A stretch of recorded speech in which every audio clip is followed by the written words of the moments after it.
আসিফ মাহমুদ বলছিল সমন্বয়কারী আসিফ মাহমুদ উনি বলছে হ্যাঁ সমন্বয় উপদেষ্টা উপদেষ্টা দু একটা কথা বলে যেত উনি কেন বলাই গেল উনি নতুন ক্ষমতায় এসেছে আমাদের কথা শুনবে উনিও কিন্তু এই কয়েকদিন আগে রাজপথে ছিল দেখছেন আসিফ মাহমুদ যে সমন্বয়কারী ক্রীড়া মন্ত্রণালয়ের দায়িত্বে রয়েছেন তিনি কিন্তু দেখছেন তার গাড়িটি পিছন দিকে চলে যাচ্ছেন।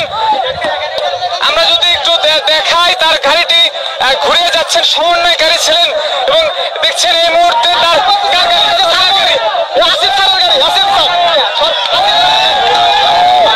দেখছেন আসিফের গাড়ি কিন্তু চলে যাচ্ছে এই মুহূর্তে সমন্বয়কারী রয়েছেন।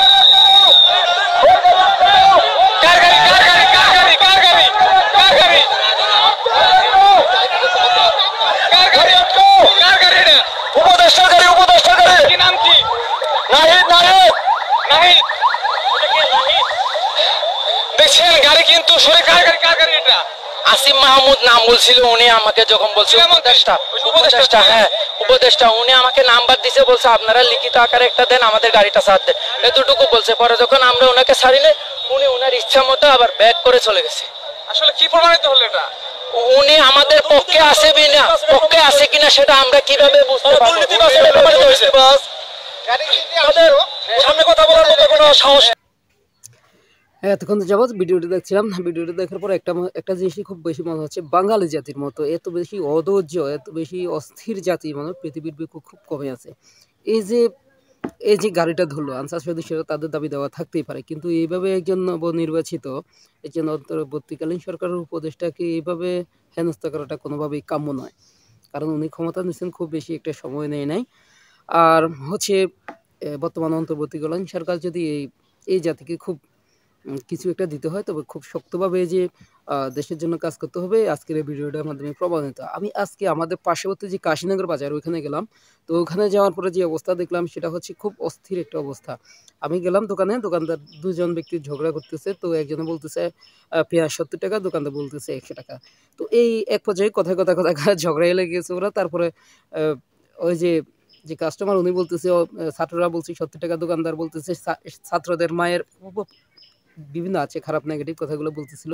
ইভেন এক পর্যায়ে প্রফেসর ডক্টর মোহাম্মদ ইউনূসকে নিয়েও মানে এখানে অনেক কথা হয়ে গেছে। যাই হোক এগুলো আমি বলছি না, কিন্তু ওই যে কথা বলছি এই জাতিকে যদি সঠিক পথে পরিচালনা করতে হয় খুব কঠোরভাবে, সেটা যে কোনো সরকারে আসে কঠোরভাবে পরিচালনা করা ছাড়া কোনো উপায় সেক্ষেত্রে আর নেই। আজকে দেখলাম যে ওই যে একটা ভিডিওতে যে বিষয়টা দেখলাম যে গোপালগঞ্জে নাকি গত রাত্রে সেনাবাহিনী নাকি অনেক মানুষ মেরে ফেলেছে, অনেক বিষয় এটা নিয়েও বাজারে প্রচুর সমালোচনা হচ্ছে, জানি কথাগুলো সত্য কিনা।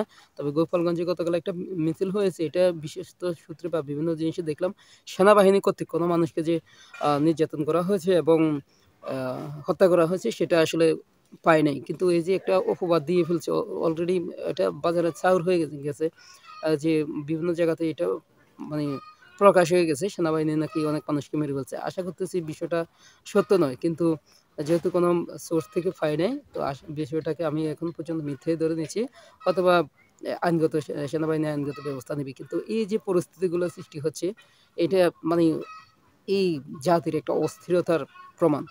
আশা করতেছি বর্তমান সরকার খুব সুন্দরভাবে বিষয়টাকে হ্যান্ডেল করে একটা সুন্দর বাংলাদেশের সংস্কারের মাধ্যমে সুন্দর বাংলাদেশ উপহার দিবেন। এতটুকু পর্যন্ত, ধন্যবাদ সবাইকে।